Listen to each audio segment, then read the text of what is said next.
আসসালামু আলাইকুম ভিউয়ার্স, আমি মোহাম্মদ আনোয়ার হোসেন।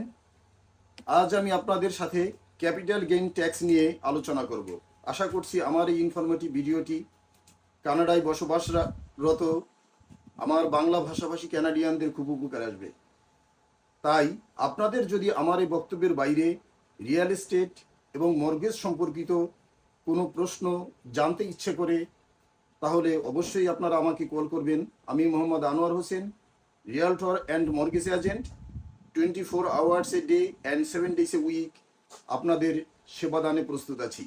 আমার ফোন নাম্বার হচ্ছে 647-807-7875। সো ধন্যবাদ। এখন আমি আলোচনা করব ক্যাপিটাল গেইনস ট্যাক্স সম্পর্কে, কারণ সম্প্রতি ফেডারেল গভর্নমেন্ট কিছু পরিবর্তন এনেছেন ক্যাপিটাল গেইনস ট্যাক্সের উপরে।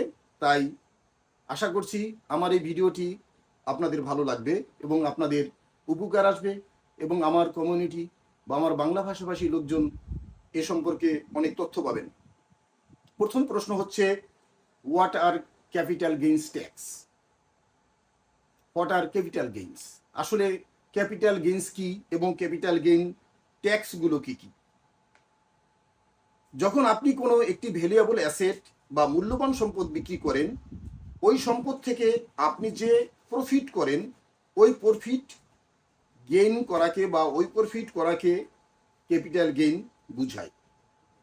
মনে করুন আপনি real estate, stocks, bonds, ETFs or exchange trade funds, bonds, cryptocurrencies or other investment, এইগুলো একটি দামে ক্রয় করেছিলেন, এবং এটিকে আপনি যখন বিক্রি করলেন 1 বছর পরে, 6 মাস পরে দেখা গেল এই ক্রয়কৃত দামের চেয়ে আপনি বেশি দামে এটাকে বিক্রি করেছেন। এই যে আপনি বেশি দামে বিক্রি করে যে প্রফিটটা লাভ করলেন, যে প্রফিটটা করলেন আপনার ক্যাপিটাল থেকে, এটাকে ক্যাপিটাল গেইন বলা হয়। এখন এই ক্যাপিটাল গেইনের যে ট্যাক্স হয়, এই ট্যাক্স সম্পর্কে আমি আপনাদের সাথে আলোচনা করব। তবে এই বিষয়ে, এই ক্যাপিটাল গেইন এবং ট্যাক্স সম্পর্কে আলোচনা করার পূর্বে আমি আপনাদের সাথে ক্যাপিটাল গেইন এবং ট্যাক্স এ সম্পর্কেটি পরিষ্কার করে বুঝাতে চাই। আপনি আপনার প্রপার্টিকে বিক্রি করলেন, ধরুন এই প্রপার্টিকে বিক্রি থেকে আপনি যে পুরো ডলারগুলো প্রফিট করলেন, মনে করুন $5,000 আপনি প্রফিট করেছেন, এই $5,000 আপনার ক্যাপিটাল গেইন। কিন্তু এই পুরো টাকাটাই আপনার ট্যাক্সের আওতায় আসবে না, এর একটা পার্সেন্টেজ আসবে। 2024 সালের 25শে জুনের আগে, দ্যাট মিনস 2024 সালের 24শে জুন পর্যন্ত এর পার্সেন্টেজ ছিল 50%। দ্যাট মিনস আপনি $500,000 আপনি প্রফিট করলে আপনাকে $250,000, দ্যাট মিনস 50% এই ক্যাপিটাল গেইন ট্যাক্সের আওতায় আসতো। বর্তমানে ফেডারেল গভর্নমেন্ট এর কিছুটা রদ বদল করেছেন বা চেঞ্জ করেছেন, যাকে ইনক্লুশন করেছেন। এ সম্পর্কে আলোচনা করব আমি। তো এ সম্পর্কে আলোচনার পূর্বে আমি আপনাদেরকে ইনকাম এবং ট্যাক্সেবল ইনকামের মধ্যে পার্থক্যটা বোঝাতে চাই। ইনকাম হচ্ছে আপনি যে পুরো $500,000 আপনি প্রফিট করলেন, এটা হচ্ছে আপনার ইনকাম। এবং এই $500,000 মধ্যে যে 50% আপনাকে 50% যে ট্যাক্স দিতে হবে, এই ইনকামটা হচ্ছে আপনার ট্যাক্সেবল ইনকাম। তো যাই হোক, এই 50%টা ছিল আপনার 2024 সালের 24শে জুনের পূর্বে, আর বর্তমানে এটা চেঞ্জ করে ফেডারেল গভর্নমেন্ট এটাকে 66.7% করেছেন, যার কারণে এটার একটা পরিবর্তন আমরা লক্ষ্য করছি। এবং এই 66.7%টা কার্যকরী হচ্ছে 2024 সালের 25শে জুন থেকে।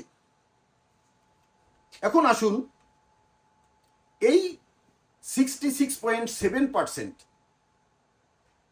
এটা কি সকল ক্ষেত্রে সমান বা সবার ক্ষেত্রে সমান? যেমন ধরেন ইন্ডিভিজুয়াল অথবা কর্পোরেশন এর ক্ষেত্রে? না, নিশ্চয়ই না। এখন ইন্ডিভিজুয়াল এবং কর্পোরেশনের ক্ষেত্রে এর পার্থক্য আছে। তো এখন আসুন আমরা যেই ইন্ডিভিজুয়াল এবং কর্পোরেশনের মধ্যে যে পার্থক্য, এই পার্থক্যটা নিয়ে আলোচনা করি। তবে আগে একটু বোঝার চেষ্টা করি যে ইন্ডিভিজুয়াল কি বা ইন্ডিভিজুয়াল কারা। আপনার বা আমার মতো সাধারণ ক্যানাডিয়ানরা হচ্ছে ইন্ডিভিজুয়াল, যারা কানাডায় বসবাস করছি, আমাদের কোনো কর্পোরেশন বা ব্যবসা প্রতিষ্ঠান নেই, আমরা একটা বাড়িতে আছি যেটা আমাদের প্রিন্সিপাল হোম, আর একটা বাড়ি অনেকে কিনেছি যেটা আমাদের ইনভেস্টমেন্ট প্রপার্টি হিসেবে বা সেকেন্ড হোম হিসেবে। ধরুন আমরা সেকেন্ড হোমটাকে বিক্রি করলে এর যেই একটা অংশ আমাদের ক্যাপিটাল গেইনের ট্যাক্সের আওতায় আসবে, এটা হচ্ছে আমাদের বিবেচ্য বিষয়।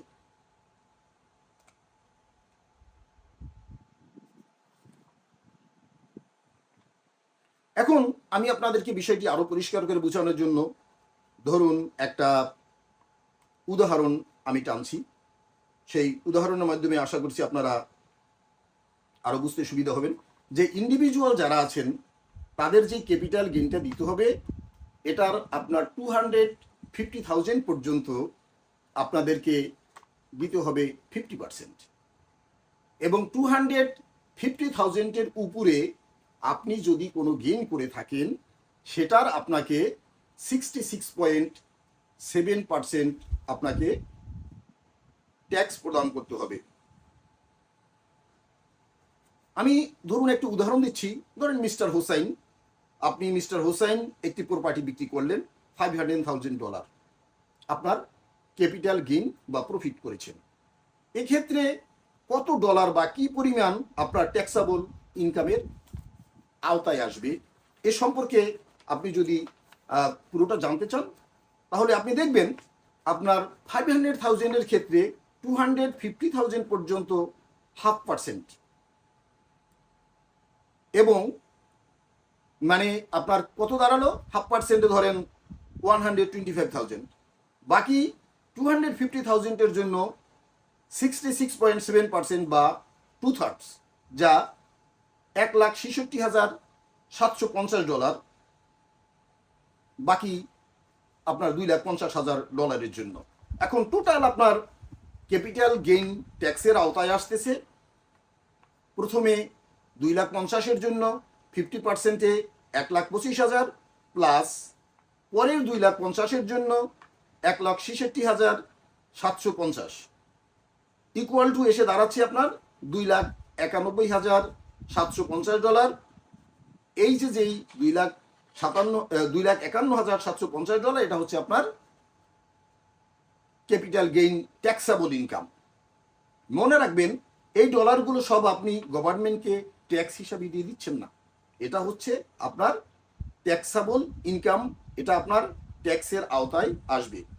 সো আপনি যদি অ্যাকুরেট একটা হিসাব পেতে চান, আপনি কত প্রপার্টি প্রপার্টি বিক্রি করেছেন এবং এর জন্য আপনাকে কত টাকা ট্যাক্স দিতে হবে, এর সমস্ত বিস্তারিত জানতে হলে আপনাকে আপনার প্রফেশনাল কোয়ালিফাইড প্রফেশনাল এর কাছে আপনাকে পরামর্শ নিতে হবে। যেমন আপনার অ্যাকাউন্ট্যান্টের কাছ থেকে আপনাকে এর পরামর্শ নিতে হবে, তিনি আপনাকে অ্যাকুরেট হিসাব, এক্সাক্ট হিসাব আপনাকে দিবেন যে আপনি কত টাকা ট্যাক্স দিবেন এবছরে। এখন আসি কর্পোরেশনের ক্ষেত্রে।